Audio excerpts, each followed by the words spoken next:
Halo sobat semua dimanapun berada, semoga kabar kalian semua baik-baik saja. Amin. Selamat datang di channel YouTube Ayas Arta Dewa, channel yang membahas alur cerita komik kesukaan Anda yang pastinya keren, menarik dan menghibur. Agar makin semangat uploadnya, jangan lupa subscribe, like, dan share ya kawan-kawan. Udah basa-basinya, langsung ke intinya. Selamat menyaksikan, semoga terhibur. Zhang Xuan terkejut. Sudah menjadi rahasia umum bahwa mayoritas penganut ajaran Konfusianisme adalah pejabat. Keluarga kerajaan selalu menjadi kekuatan terkuat di suatu negara. Jika tidak, bagaimana mereka bisa menjaga stabilitas dan perdamaian negara? Bagaimana paviliun langit jahat bisa menjadi musuh dengan ibu kota ilahi? Zhuo Yushu tiba-tiba merasa seperti telah jatuh ke dalam perangkap. Namun, ketika dia ingat bahwa dia mendapat dukungan dari seorang kultivator daun 9, dia merasa lega. Sementara itu, paviliun langit jahat. Yu Sangrong berdiri dengan tenang di depan gua refleksi. Ada banyak murid perempuan di dekatnya. Pan Zong dan Zhou Jifeng memandang Yu Sangrong dengan kekaguman di wajah mereka. Mereka terkejut dengan kembalinya iblis pedang. Ada desas-desus di dunia kultivasi bahwa kakak senior kedua terluka parah, atau bahkan meninggal. Suara si Wuya terdengar dari dalam gua. Yu Sangrong tersenyum tipis. Itu hanya rumor, tidak perlu diambil hati. Kakak senior kedua, tahukah Anda bahwa guru sudah berada di tahap 9 daun? Tanya si Wuya. Ya, jawab Yu Sangrong dengan lembut dan tenang. Apakah kamu tidak khawatir? Khawatir? Yu Sangrong menatapnya. Seharusnya kau khawatir dengan musuh. Si Wuya terdiam sesaat. Setelah hening sejenak, si Wuya berkata, aku mengkhawatirkan kakak sulung. Yu Sangrong sedikit mengerutkan kening. Dia berkata, dia sendiri yang menyebabkan ini. Kakak tertua. Adik junior ketujuh, aku selalu mengagumimu. Jika bukan karenamu, aku pasti sudah berjuang dengan segenap kekuatanku di hutan awan bercahaya, kata Yu Sangrong. Si Wuya menggelengkan kepalanya tanpa daya. Dia benar-benar tidak mengerti mengapa kakak tertua dan kakak keduanya seperti musuh bebuyutan. Pada akhirnya, tidak ada permusuhan berdarah di antara mereka berdua. Bahkan jika ada, itu hanya pertengkaran kecil. Karena mereka adalah sesama murid, wajar jika mereka duduk dan berdebat lalu berdamai sambil tersenyum. Kau benar, kakak senior kedua, kata si Wuya. Baguslah kau mengerti, kata Yu Sangrong, renungkan tindakanmu di gua refleksi. Aku tahu apa yang harus kulakukan dengan kakak sulung. Ketika si Wuya merasa Yu Sangrong hendak pergi, dia buru-buru memanggil, kakak senior kedua. Yu Sangrong berhenti di tempatnya. Si Wuya melanjutkan, guru mengambil surat dariku. Jika ada kesempatan, aku ingin kau membacanya. Baiklah. Jawaban Yu Sangrong lugas. Dia berbalik dan berjalan menuju paviliun selatan. Zhao Yue muncul di dekatnya. Dia jelas terlihat cemas. Dia melihat ke kiri dan ke kanan. Ketika melihat Yu Sangrong, dia segera menghampirinya. Kakak senior kedua. Kenapa terburu-buru? Tanya Yu Sangrong dengan bingung. Ini mendesak. Sesuatu yang besar. Zhao Yue menunjuk surat di tangannya.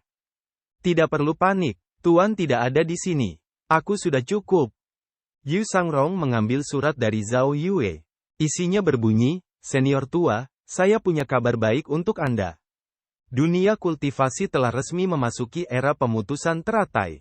Akademi Biduk Besar dan Sekte Inti yang telah memurnikan pil bertahan hidup pemutusan teratai dan pil pertumbuhan daun. Pil bertahan hidup pemutusan teratai dapat melindungi kultivator dari luka fatal, dan pil pertumbuhan daun dapat melindungi kultivator agar tidak menumbuhkan daun lagi. Saya benar-benar telah menyaksikan sejarah. Isi surat itu sederhana dan langsung ke intinya, tetapi informasi yang diungkapkannya memang sangat penting. Setelah membacanya, Yu Sangrong tersenyum dan memberikan surat itu kepada Zhao Yue. Kakak senior kedua, kenapa kau sama sekali tidak terlihat cemas? Zhao Yue merasa bingung. Tidak perlu terburu-buru, kata Yu Sangrong. Bukankah ini mendesak? Zhao Yue terdiam. Yu Sangrong sepertinya teringat sesuatu. Dia bertanya, adik junior kelima, apakah kau sudah menumbuhkan daun?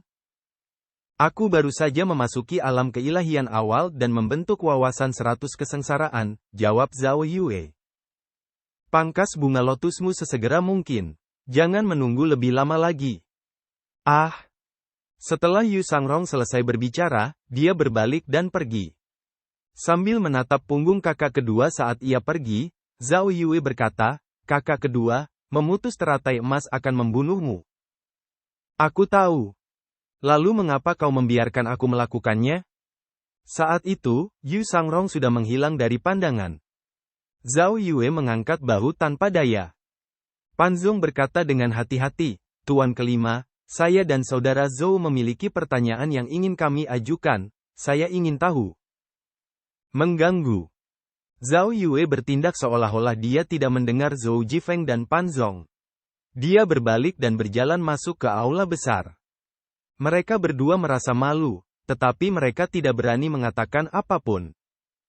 Apakah ada masalah? Sebuah suara lembut terdengar dari gua refleksi. Si Wuya melemparkan kertas nasi ke samping meja batu. Dia mengusap kepalanya. Dia harus menyelesaikan beberapa masalah sederhana sebelum melanjutkan penelitiannya. Pan Zong dan Zhou Jifeng sangat gembira. Mereka berdua bergegas berlari kecil menuju sekitar gua refleksi. Mereka berdua membungkuk bersamaan. Salam, Tuan Ketujuh. Lupakan saja, langsung saja ke intinya. Si Wuya tidak suka membuang waktu untuk hal-hal sepele seperti itu. Pan Zong menggaruk kepalanya dan berkata, akhir-akhir ini, kami berdua merasa telah mencapai puncak alam istana ilahi, dan kami akan segera menerobosnya. Saat ini, dunia kultivasi dipenuhi dengan desas-desus tentang seni memutus teratai emas, dan semakin banyak orang yang selamat. Bahkan ketua paviliun sendiri menyetujui metode ini.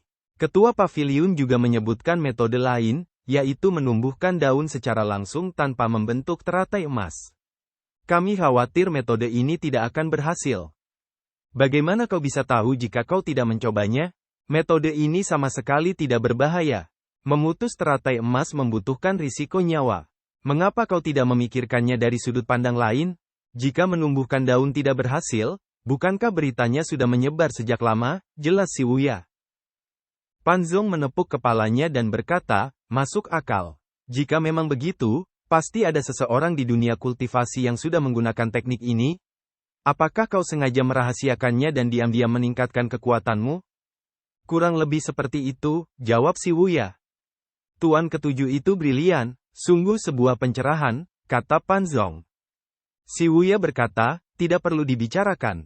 Orang normal manapun pasti sudah memikirkan hal itu. Pan Zong dan Zhou Jifeng. Apakah dia mengumpat secara tidak langsung? Saya tidak bisa merayakan terlalu dini. Para petani yang belum menumbuhkan daun masih kurang matang dan berpengalaman. Anda benar, Tuan Ketujuh. Tak peduli di era manapun, pengalaman baik selalu berharga.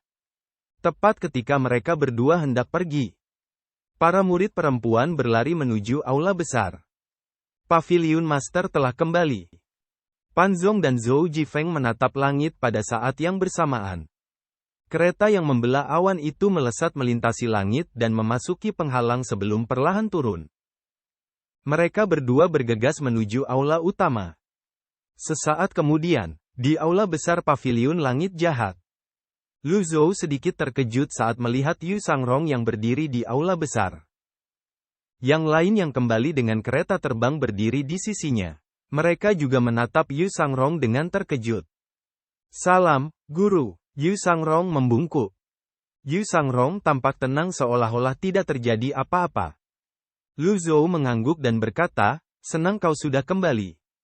Yu Sangrong melirik Zhuo Yushu dari sudut matanya. Dia tidak mengenalinya. Dia tersenyum tipis dan bertanya, siapa ini? Ming Xiyin berkata, kakak senior kedua, ini adalah tetua yang baru dipromosikan dari Paviliun Langit Jahat. Beliau adalah jenius Konfusianisme dari 500 tahun yang lalu, senior Zhuo Yushu. Ekspresi Yu Sangrong tetap tenang saat mendengar hal itu. Mungkin, dia sudah terbiasa mendengar orang mengungkapkan identitas mereka ketika menghadapi musuh dan sudah mati rasa terhadap hal itu. Suatu kehormatan bisa bertemu denganmu, sapa Yu Sangrong padanya. Zhuo Yushu mengamati Yu Sangrong. Baik dari segi aura maupun sikap, dia merasa bahwa orang ini jauh lebih kuat daripada beberapa muridnya sebelumnya. Bagus, jawab Zuo Yushu. Leng Luo mengerutkan kening. Apa kabar, Tuan kedua, apa kabar? Lihat, inilah perbedaan antara kita. Leng Luo tahu bagaimana bersikap. Dia membungkuk dengan hormat kepada Yu Sangrong. Apa kabar, jawab Yu Sangrong. Zuo Yushu tidak terlalu memikirkannya. Apakah perlu membungkuk dan menjilat? Lagi pula, Leng Luo pernah menjadi tokoh penting. Leng Luo berjalan menghampiri Zuo Yushu dan berkata dengan suara pelan, Tuan kedua Paviliun Langit Jahat adalah kultivator daun 8 tingkat puncak. Jantung Zuo Yushu berdebar kencang. Matanya yang sayu melebar. Dia segera membungkuk lagi kepada Yu Sangrong. Aku tidak bermaksud menyinggungmu. Yu Sangrong tidak keberatan. Dia melambaikan tangannya dan berkata, tidak perlu diambil hati, tetua. Menurut tata krama, seharusnya saya yang membungkuk kepada Anda. Aku tidak berani, aku tidak berani. Zuo Yushu mencengkeram tongkatnya erat-erat. Dia hampir kehilangan keseimbangan. Dia baru saja bergabung dengan Paviliun Langit Jahat, jadi sebaiknya dia menghindari tuan kedua di masa mendatang. Lu Zhou berdiri dan berjalan menuruni tangga dengan tangan di belakang punggungnya. Yang lain bersiap-siap. Lu Zhou menatap Yu Sangrong dan berkata, tunjukkan avatarmu padaku. Sebelumnya, dia mengkhawatirkan keselamatan Yu Sangrong setelah Yu Sangrong memutus teratai emasnya. Sekarang setelah Yu Sangrong kembali dengan selamat, wajar jika dia ingin melihat sendiri seperti apa rupa avatar tanpa teratai emas. Yang lain bingung dan tidak tahu apa yang sedang dilakukan oleh kepala paviliun. Apakah itu untuk mengintimidasi para pendatang baru? Ya. Yu Sangrong tidak menyembunyikan apapun. Dia mengangkat telapak tangannya sambil tersenyum tipis, dan sebuah avatar emas mini melayang di atas telapak tangannya. Semua mata tertuju padanya. Sosok manusia emas mini itu melayang di udara, tetapi tidak ada apapun di bawah kakinya. Tidak ada tanda-tanda teratai emas. Di sampingnya, hanya ada 3 helai daun yang berputar perlahan. Tidak ada teratai emas. 3 daun, bukan teratai emas. Mata Zuo Yushu membelalak sambil mengerutkan kening. Bukankah Leng Luo bilang dia kultivator tingkat 8 daun puncak? Mengapa hanya ada kultivator tingkat 3 daun? Dia tidak berani mempercayainya. Dia sangat marah. Tetapi ketika dia melihat dengan saksama, memang tidak ada teratai emas. Apa yang sebenarnya terjadi? Zuo Yushu bingung. Dia hanya bisa menyalahkan dirinya sendiri karena terlalu lama tinggal di ngarai dan terisolasi dari dunia luar. Dia hampir tidak tahu apapun tentang dunia luar. Dia tidak tahu tentang Yu Sangrong atau 9 muridnya. Dia tidak tahu bahwa dunia kultivasi sedang sibuk memutus teratai mereka. Leng Luo tetap menjadi orang pertama yang menangkupkan tinjunya dan membungkuk. Leng Luo, aku terkesan, sangat terkesan. Bagaimana mungkin dia tidak terkesan? Pada awal metode kultivasi pemutusan teratai, sangat sedikit orang yang berani melakukannya. Bahkan lebih sedikit lagi yang cukup berani untuk meninggalkan tahap puncak 8 daun dan memulai dari awal. Dan lebih sedikit lagi yang mampu bertahan hidup. Yang lebih mengejutkan adalah Yu Sangrong sudah mencapai tahap daun 3. Bagaimana mungkin ada yang menyebutnya lemah? Para kultivator daun 3 tanpa teratai emas. Tuan kedua, Anda benar-benar kultivator terhebat di dunia kultivasi. Ming Shiyin mengacungkan jempol kepada Yu Sangrong. Ia tak kuasa menahan diri untuk memuji, kakak senior kedua, kau sungguh kejam. Yu Sangrong tersenyum dan berkata, bukan apa-apa. Dengan guru di sini, aku tidak akan berani mengaku sebagai yang terhebat. Yang lain akhirnya tersadar, pemimpin Paviliun Langit Jahat telah mencapai tahap 9 daun sejak lama. Ekspresi Lu Zhou tetap tidak berubah saat dia mengelus janggutnya dan berpikir. Saya juga ingin mencapai tahap 9 daun. Sayangnya, Sili tidak mengizinkannya. Namun, prestasi murid keduanya dapat dianggap sebagai berkah tersembunyi. Sebagai gurunya, ia dapat dianggap telah menyaksikan sejarah. Saat itu, Zhao Yue bergegas masuk ke ruangan. Dia membungkuk kepada yang lain dan menyerahkan sebuah surat di tangannya. Guru, ada surat dari Jiang Aijian. Anda sudah membaca salah satunya, kakak senior kedua. Ada surat baru. Lu Zhou menerima surat itu dan membacanya. Sesuatu bergejolak di hatinya. Kecepatan perkembangan dunia kultivasi telah melampaui ekspektasinya.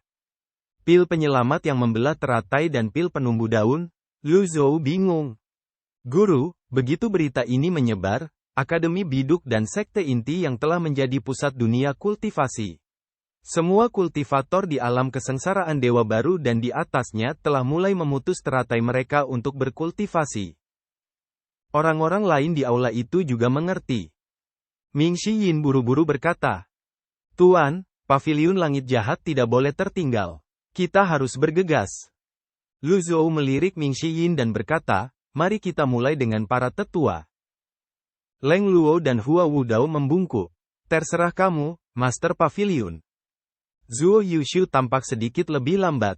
Ketika ia sadar kembali, ia membungkuk dan berkata, "Seperti yang kau inginkan, kakak."